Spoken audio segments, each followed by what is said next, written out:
పేరు చిన్నబోయిన వెంకట నరసమ్మ. మా ఊరు పెదారికట్ల కొనకలమెట్ల మండలము పొదిలిత. నేను శ్రీనివాస హాల్కి అప్పుడు సిలమాకని పోయా. సిలమాకు పోయి పోతా సర్ది కట్టుకొని వెళ్ళాము వాళ్ళం పిల్లలందరం కలిసి. సర్ది కట్టుకొని వెళ్ళిపోయి ఆ సిలమాకు పోయి నడిచిపోయి సిలమా చూసి అది బెమ్మంగారి జీవిత చరిత్ర చూసి వచ్చిన కాడి నుంచి సినిమా చేయాలని పెడతా ఉంది నాకు. అక్కడి నుంచి మళ్ళీ పొట్టేలు పొన్నమ్మ సినిమాకి పోయినాము. పొట్టేలు పొన్నమ్మ సినిమా చూసి కాడి నుంచి కూడా పొట్టేలు పొన్నమ్మ చూసిన కాడి నుంచి మాకు ఎంతవరకు సినిమా చేయాలి అని అది ఒక 20 లక్షలు దాచిపెట్టుకున్నా. అవి దాంట్లో ఉండి బాగా కొట్టి చూపిస్తే 20 లక్షలకి యాడ్ అవుతాయి అన్నాడు. 20 లక్షలకి యాడ్ అవుతాయి అంటే ఎట్టొక్కడ చేద్దాంలే, బర్రెలుండే మేకలుండే ఇటంటే అమ్మి నువ్వేం చేస్తావు, నువ్వు వయసు అయిపోయేదే కానీ వయసు వద్దా, నువ్వు మరీ దాచిపెట్టుకుని చాలవు కదని చెప్పి ఇద్దరు బాగా అరిచిండు.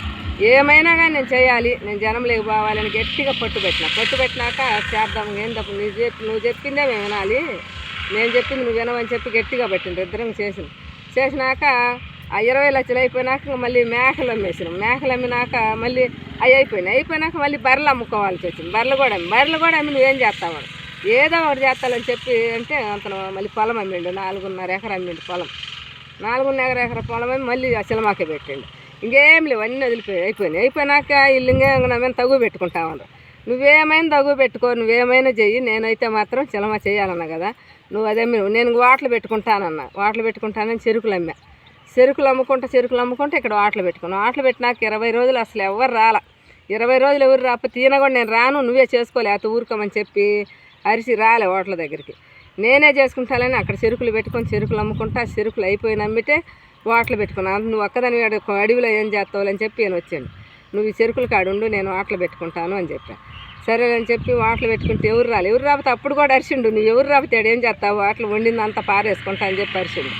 ఎట్టాగట్లే అని చెప్పి ఇంకా ఆ రకంగా చేసుకుంటా వస్తున్న వరకు లాక్డౌన్ వచ్చేసింది.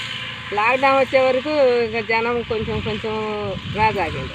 వచ్చినాక ఇంకా రోజుకు ఒక 10,000 5,000 బేరం అమ్ముకుంటా చేసుకుంటా. అప్పుడు సినిమాలు ఎక్కడన్నీ ఆపేశారు కదా, వాటలు సినిమాలన్నీ.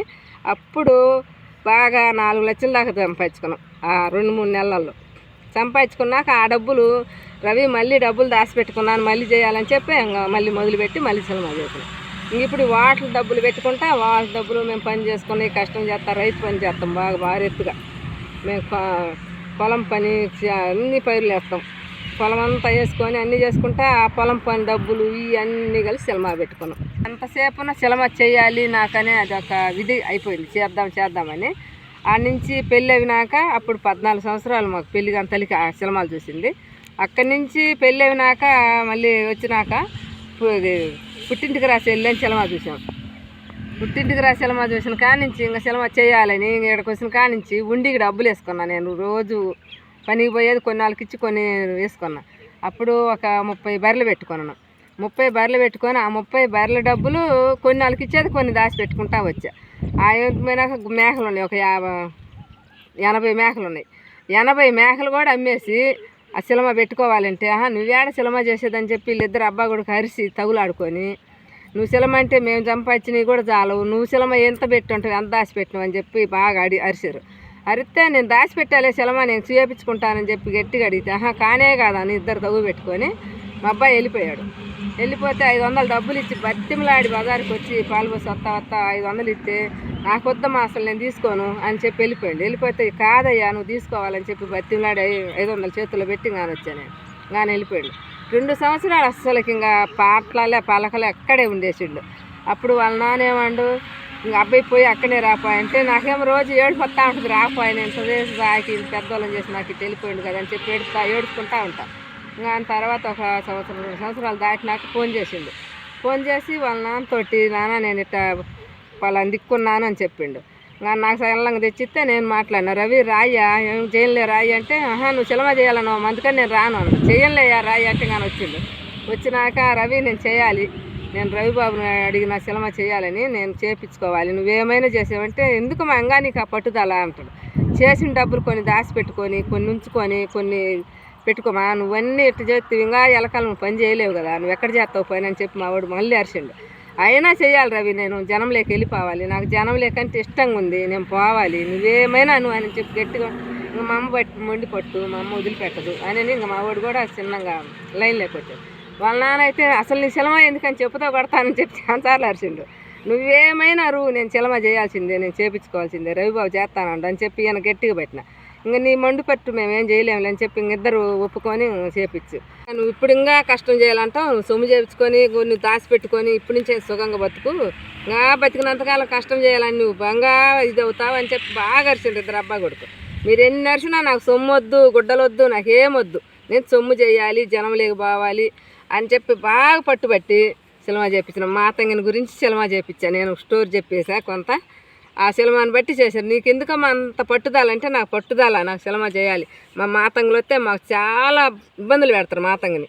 ఆ మాతంగిని గురించి సగము కథ చెప్పిన కానీ ఆ కథ తీసేసారు పూర్తిగా. ఈరోజు సినిమా అయిపోయింది. పవన్ కళ్యాణ్ కోసం పోవాలి, వాళ్ళ చెల్లిగాను అక్కగాను అన్నగాను పోయి ఆయన పాద సేవలు చేసుకుంటా ఆయన ఇంటి ముందు కూర్చొని ఆయన చేత నేను నా టైటిల్ చేయించుకోవాలని నాకు చాలా చాలా కోరికగా ఉంది. నేను సినిమా చేసుకుంటామంటే సినిమా చేయడానికి మనకి చూసే కెపాసిటీ కూడా లేదు, సినిమా చేసేది ఆడని చెప్పి అరిస్తే ఏమేం చేసింది, నీకు డబ్బులు ఉన్నాయి, నీతో పని లేదు, నేను ఏదో తంటాలు పడి డబ్బులు 10 రూపాయలు కోటం చేసుకున్నా, పొరవైతే ఇద్దరు లేకపోతే లేదు, నా డబ్బులకు వచ్చేసరికి సినిమా చేయించుకుంటానని అడ్డం తిరిగింది. సరేలేమ్మని నేను కూడా సరేలేమ్మని. ఆమె ఏం చేసింది, ఎంత డబ్బులు ఉన్నాయంటే నా కాడ 20 లక్షలు దాకా ఉన్నాయని చెప్పుకొచ్చింది. ఆ 20కి సినిమా అవ్వదంటే ఆయన కాడికి అవుతే తర్వాత చూద్దాంలేమని మొదలుపెట్టి చేయంగానే కాసిన అయిపోయే కొంది ఒక పొలాలు అమ్మిను, తర్వాత ఒక 70 మేకలు అమ్మిను, మళ్ళీ 4 ఎకరాల 80 సెంట్లు ఒకటి, 2 ఎకరాల 60 సెంట్లు ఒకటి పొలాలు అమ్మిను, తర్వాత ఇంకా బర్రెలు అమ్మిను. అన్నీ అయిపోయి లాస్ట్కి వచ్చేసరికి దీన్ని ఆడియో ఇది పబ్లిసిటీ చేయడానికి దాని పేరు ఏమంటాం, ఎడిటింగ్ చేసుకోవడానికి డబ్బులు అయిపోయాయి. ఆ ఎడిటింగ్ చేసుకోవడానికి డబ్బులు లేకపోతే అక్కడ ఏం చేసినామంటే మళ్ళీ ఇల్లు ఉంది, ఇల్లు కూడా ఒక 3 లక్షలకి ఏరే బ్యాంకులో పెట్టేసి అది తీసుకొచ్చాను. మళ్ళీ సెన్సార్కో దేనికో దానికి కావాలి, మళ్ళీ 2 లక్షలు కావాల్సి వచ్చింది. కనిగిరిలో మళ్ళీ ఒక చోట నెల కట్టే బ్యాంకులో మళ్ళీ తీసుకొచ్చి మళ్ళీ పెట్టినాం. అటు చేసి మొత్తం మీద అయితే ఒకదించి అయిపోయింది. లాస్ట్ మాదేంటంటే పవన్ కళ్యాణ్ గారు సారు మా సినిమా టైట్లో వైట్లో ఒకసారి కానీ ఓపెన్ కానీ చేయించగలిగితే మీ అందరి దయ వల్ల ఆయన దయ వల్ల మేము కట్నం పడతాం, లేకపోతే ఇంకా మేము కనపడేదానికి కూడా అవకాశాలు లేవు. ఇక్కడ ఇంత సినిమా అని అంటున్నాం కానీ ఇక్కడ మేము ఎక్కడా కనపడడానికి కూడా అవకాశాలు లేవు. మాకు ఇదిగా తప్పిపోయిందంటే కావాలా వద్దని అంటుంటే మొండికి పడి ఏమో లేనిపోయింది పెట్టుకొని ఇబ్బంది పెట్టింది, కోరుకుంది. నాకు తెలిసి అయితే మమ్మల్ని పెట్టాల్సిన తిప్పలన్నీ పెట్టి ఆమె పైన కరెక్ట్గా చేసుకుంది, కానీ చుట్టుకుంది. నాకు ఇప్పుడు ఏం చేయాలో అర్థం కాక ఇప్పుడు ఆయనకైనా దయచేసి కానీ మాకు కానీ ఒక సపోర్ట్ కానీ చేయగలిగితే మేము గిట్టును పడతాం అని మా ఆలోచన ఉంది. సారు మాకు పోస్టల్ ఓపెనింగ్ చేసినా పర్వాలేదు, లేదంటే ఆయన దగ్గర మమ్మల్ని పెట్టుకొని ఒక ఫోటో కానీ తగ్గలిగితే 10 మందికి తెలిసిపోతాం, ఈ సినిమా 10 మంది చూస్తారు, మేము గట్టిన పడతాం అని మేము ఆశతో ఉన్నాం. అది నేను విజయవాడ పోయి పవన్ కళ్యాణ్ సార్ వాళ్ళ ఇంటి దగ్గర పోయినాం. 2 రోజులు కూర్చున్నాం అక్కడ. ఎవరు మాకు సమాధానం చెప్పలా, ఏమి ఎవరు పలకరిపో అనరు. సరే మంగళగిరి ఆఫీస్ ఉంది, పవన్ కళ్యాణ్ జనసేన పార్టీ ఆఫీస్ కాడ పోయి కూర్చొని 3 రోజులు ఉన్నాం. 3 రోజులు ఉంటే వాళ్ళు ఎవరు మాకేమో ఎవరైనా అపార్ట్మెంట్ ఉంటే లోనకి రానిస్తారు, మెట్రో ఇస్తారని చెప్పి ఏళ్ళకోలంగా అన్నారు బయట ఉన్న వాళ్ళు. సరే ఒక లెటర్ ఇవ్వమంటే లెటర్ ఇచ్చినాం. సోమవారం కలవండి ఆయన కలుపుతాడని చెప్పి బయట ఆడుండే చెప్పని చెప్పారు. అడిగిపోయినాక సోమవారం పోతే ఇంకేం లేదు, మాకు అడుగురు సమాధానం కూడా లేదు. ఇంకా సరే ఆ సారు ఇంకా మా మాట వాళ్ళ దగ్గర పోలేదేమో, సారుగ్గానే మేము వచ్చినాము, ఒక భేదోడు వచ్చి అడుగుతున్నాడని చెప్పి విషయం కానీ తెలిస్తే మా కోసం ఒక్క ఫోటో కానీ ఆయన కానీ దిగ్గలిగితే మేము గర్ణ పడతాం. ఆయన దయ వల్ల మేము ఒక నిలబడగలుగుతామని ఒక ఆశతో ఉన్నాము. ఇప్పుడు కూడా ఇంకా మళ్ళీ కూడా వచ్చి ఆ సార్ కానే కూర్చొని 4 రోజులు కదా 5 రోజులైనా కానీ ఆమె ఒక చీలడు అనుకొని ఆ సాయం కానీ చేస్తే మేము గట్టిగా నిలబడతామని ఆశ పెట్టుకొని ఉన్నాం. మన ఈ టీవీ ఛానల్ ద్వారాగా పవన్ కళ్యాణ్ సార్ చూసి మాకేనా దగ్గరికి కానీ తీస్తే మన టీవీ వాళ్ళకి అందరికీ నమస్కారాలు చేసుకుంటాం. పవన్ కళ్యాణ్ కానీ వినగలిగితే వింటే మాకు మంచిది.